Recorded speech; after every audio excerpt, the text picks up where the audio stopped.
Good afternoon, everybody. It's Alex again. Somebody call me Papa Smurf. That's crazy. I never even thought about that. But the last time I was talking to everybody, or I was talking about help, and I got a little feedback from it. Mostly mostly it's positive. It's positive. Uh, I'm gonna use some of it because this is just not me talking. I don't consider it just me talking. This is something that I've heard over the years, things I've felt, things that other people have felt, and it's just coming out. So it's not scripted. That was part of some of my advice. To write some things down. Have something to draw from. But I have a palette. I have something to draw from, and that's my mind. That's the things that I've read, things that I've seen, things that I've experienced. And going back to the NBA, I didn't want to just isolate it to the NBA, but those were some of the examples that I had to work with.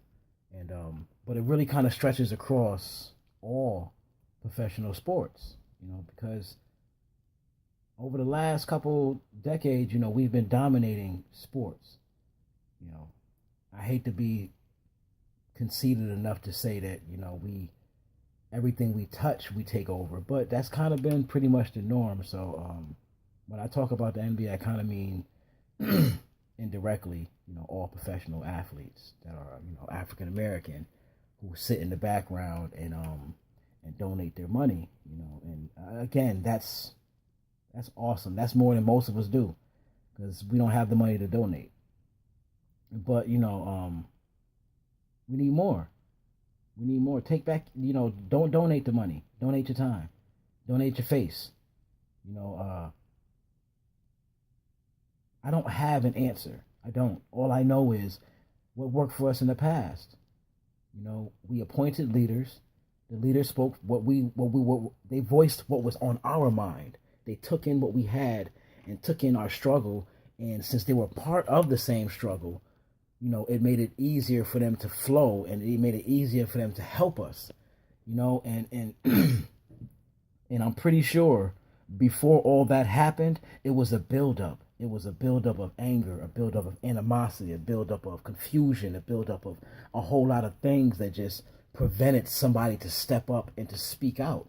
To put a face on a word, to put a face on the things that we wanted, and who wanted it. We did. So, before the rising of the civil rights movement, you know, in the 50s and 60s, and before someone stood out there with their face and said, all right, this is who I am, and I'm fighting for the million or so people that's behind me. We had their back. It worked. Why do you think you're playing basketball? Why do you think you're playing football, soccer, whatever thing that we do, tennis, golf? Why do you think we are able to do those things? Because we appointed some people who we thought could get the job done. And what did they do? They got part of the job done, but they were cut short. And like I said in one of my previous recordings, the ball's been sitting there. And the only ones that's been playing around are people like, I didn't want to come off as degrading and downing Al Sharpton and Jesse Jackson. But we don't want people like that holding our ball, not speaking for us. We need their time. We need their effort. But we don't need their face. Why? Because it's under so many eyes, and their lives have been torn apart.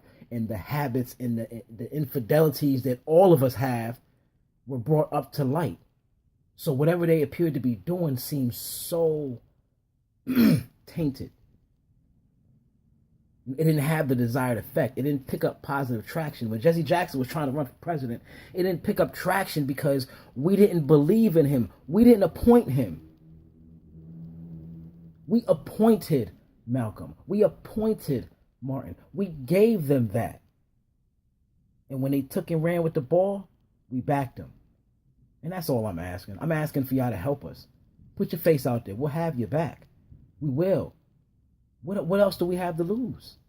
We're already risking our lives for y'all. We die every day, so they don't take their frustration out on y'all. They get to watch y'all in entertainment. So when y'all get pulled over, they look at one of their idols, one of the people they watch on TV. So y'all don't get it like that. We do. We're the common people. We're the people watching TV also, but not in a position to enact change, not by ourselves, but with y'all help, we can. So what are you waiting for? What are you waiting for? You're in the NBA, you're in the NFL, you're in tennis, you're in soccer, you're in everything else. I mean, what are you waiting for? You have all this money, all this influence. Why aren't y'all helping us?